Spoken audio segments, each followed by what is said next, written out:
8-8, 10-10, 5-5 साल से एक जगह बैठे हैं, उसमें रिशफल करने की बहुत ज़रूरत है। और आइंदा जो कदम होगा वो इसी पे होगा कि मेजर एक रिशफल करना जो है वो बहुत लाजमी है। डॉक्टर साहिबान जिनको 4 साल 3 साल से ज़्यादा कहीं पे हुआ है, उनको हमें शिफ्ट करना पड़ेगा, कुछ मेजर रिशफल करने पड़ेंगे, जिसकी वजह से हमारा हेल्थ केयर, हमारा पेशेंट केयर जो है वो ज़्यादा से ज़्यादा इम्प्रूव हो सके। क्योंकि कल मैं इसी तरह काजीगुंड एमरजेंसी हॉस्पिटल में गई, आज मैं यहाँ पे आई। आपका ओटी बंद अगर करेंगे रात में, तो अगर कोई इमरजेंसी पेशेंट आएगा जिसको इमीडिएट नीड हो, आप उसको सर्जरी करके बचा सकते हो। लेकिन अगर आपका ऑपरेशन थिएटर बंद होगा, पेशेंट को इमीडिएट आप श्रीनगर रेफर करोगे, हो सकता है रास्ते में उसकी डेथ हो जाए। डॉक्टर्स को अकाउंटेबल होना पड़ेगा,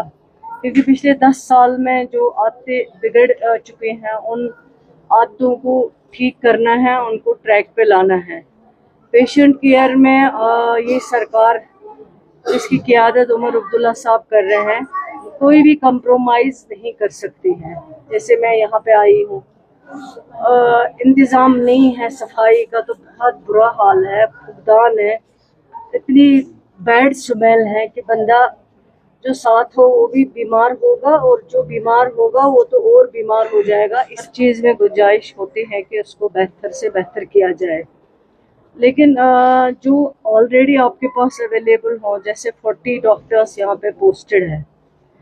जब हम आए तो अभी 2-4 डॉक्टर जो है वो यहाँ पे है इस टाइम, हालांकि संडे भी है, लेकिन पेशेंट का रश जो है वो बहुत ज़्यादा है। क्योंकि मैं समझती हूँ कि सबसे ज़्यादा जो इम्पोर्टेंट चीज़ है वो ये है कि डॉक्टर और पेशेंट केयर जो है वो हमारे लिए सबसे इम्पोर्टेंट है, सबसे अहम है।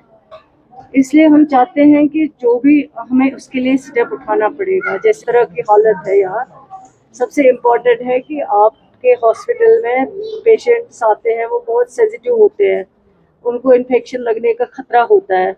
सबसे ज़्यादा ज़रूरी है कि आपको हॉस्पिटल की साफ़ सफाई जो है सबसे अहम चीज़ है, आपको उसको देखना है। तो हम कुछ नए इक़दामात इंशाल्लाह उठाने जा रहे हैं। जिन जिन हमारे ब्लड लॉस हो, अगर हेमरेज वाला पेशेंट हो, हार्ट अटैक वाला पेशेंट हो, तो ये चीज़ें बहुत ज़रूरी है। इन चीज़ों को इंशाल्लाह सरकार देख रही है, रिव्यू कर रही है। लेकिन ये जो चीज़ें हमें विरासत में मिली हैं, हेल्थ सिस्टम की खराबी, एजुकेशन में टीचरों की कमी, हेल्थ सिस्टम में डॉक्टर्स की कमी, ये हमने नहीं पैदा की है, बल्कि ये 10 साल की पहले पैदा की हुई हालात हैं जो हमें इस सरकार को विरासत में मिली। लेकिन ये सरकार ये भी नहीं कहेगी कि हम जो हमारे पावर है, जो हमारी जिम्मेवारी है, हम उस जिम्मेवारी को नहीं निभाना चाहते। लेकिन इंशाल्लाह हम कोशिश करें कि इस जिम्मेवारी को निभाएं और लोगों को बेहतर से बेहतर पेशेंट केयर मिल सके।